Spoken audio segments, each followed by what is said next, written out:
మరింత పతనమైన all time కనిష్టానికి చేరుకున్న రూపాయి విలువ డాలర్తో పోలిస్తే 20 పైసలు పతనమై 90.52కు చేరుకుంది. రూపాయి బలహీనతకు వాణిజ్య లోటు, డాలర్కు డిమాండ్ పెరగడం, అత్యధిక సుంకాలు కారణమని నిపుణులు చెబుతున్నారు.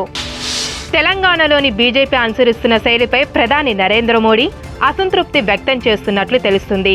వివిధ రాష్ట్రాల్లో ఎంపీలతో ఆయన గురువారం ఉదయం అరగంట పాటు భేటీ అయ్యారు. ఆయా రాష్ట్రాల్లో రాజకీయ పరిస్థితుల గురించి తెలుసుకుని పార్టీ ఎంపీలు వ్యవహరించాల్సిన తీరుపై మార్గనిర్దేశం చేశారు. తెలంగాణలోని ప్రతిపక్ష పాత్ర సరిగ్గా పోషించట్లేదని ఎంపీలపై అసహనం వ్యక్తం చేస్తున్నట్లు తెలుస్తుంది. హైదరాబాద్లో మెస్సీ కార్యక్రమానికి కాంగ్రెస్ నేతలు రాహుల్ గాంధీ, ప్రియాంక గాంధీలను ఆహ్వానించిన సీఎం రేవంత్ రెడ్డి ఈ నెల 13న లియోనెల్ మెస్సీ హైదరాబాద్కు రానున్నారు. రాష్ట్ర ప్రభుత్వానికి మెస్సీ ఫుట్బాల్ మ్యాచ్ కు ఎలాంటి సంబంధం లేదని సీఎం వెల్లడించారు.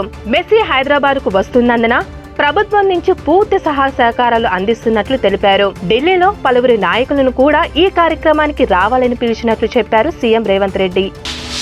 చండీగఢ్ ముల్లాన్పూర్లో జరిగిన రెండో టీ20 మ్యాచ్లో భారత్ జట్టు ఘోరంగా ఓడిపోయింది. సఫారీల చేతిలో 51 పరుగుల తేడాతో ఓడిపోయింది.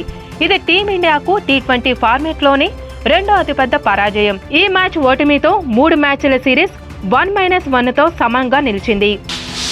విశాఖలోని ప్రముఖ ఐటీ సంస్థ కాగ్నిజెంట్ తాత్కాలిక కార్యాలయాన్ని ఏపీ మంత్రి నారా లోకేష్ ప్రారంభించారు. రిషికొండ ఐటీ పార్కులోని హిల్ 2పై మహతి ఫిన్టెక్ భవనంలో దీన్ని ఏర్పాటు చేశారు.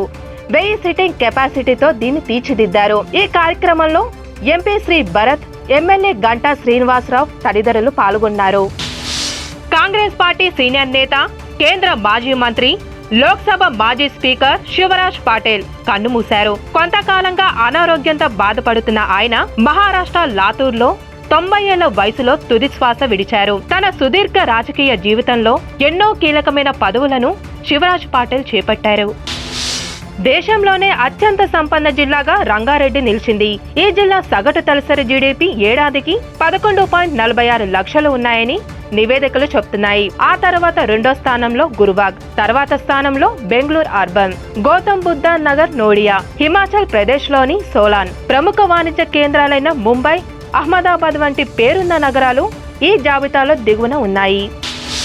ఏపీలోని అల్లూరు జిల్లాలో ఘోర రోడ్డు ప్రమాదం చోటు చేసుకుంది. మారేడుమిల్లి ఘాట్ రోడ్డు వద్ద అదుపు తప్పిన ప్రైవేటు బస్సు లోయల్లో పడింది. ఈ ఘటనలో 9 మంది మృతి చెందినట్లు తెలుస్తుంది. ఈ ప్రమాదం జరిగిన సందర్భంలో బస్సులో 2 డ్రైవర్లు సహా 35 మంది యాత్రికులు ఉన్నారు. బస్సు అరకు నుండి భద్రాచలం వెళుతూ ఉండగా ఈ ప్రమాదం సంభవించింది. దట్టమైన పొగమంచుతో దారి కనిపించకపోవడమే ప్రధానమైన కారణమని తెలుస్తుంది. తెలంగాణ గ్రామ పంచాయతీ ఎన్నికల తొలి విడత ఫలితాల్లో కాంగ్రెస్ పార్టీ సత్తా చాటింది. 7,302 సర్పంచ్ స్థానాల్లో కాంగ్రెస్ మద్దతుదారులు విజయం సాధించారు.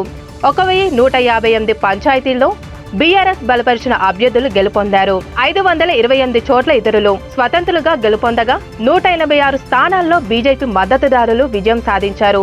మొత్తం 84.29% పోలింగ్ నమోదు కాగా యాదాద్రిలో అత్యధికంగా 92.88%, అల్పంగా భద్రాద్రిలో 71.79% నమోదైంది.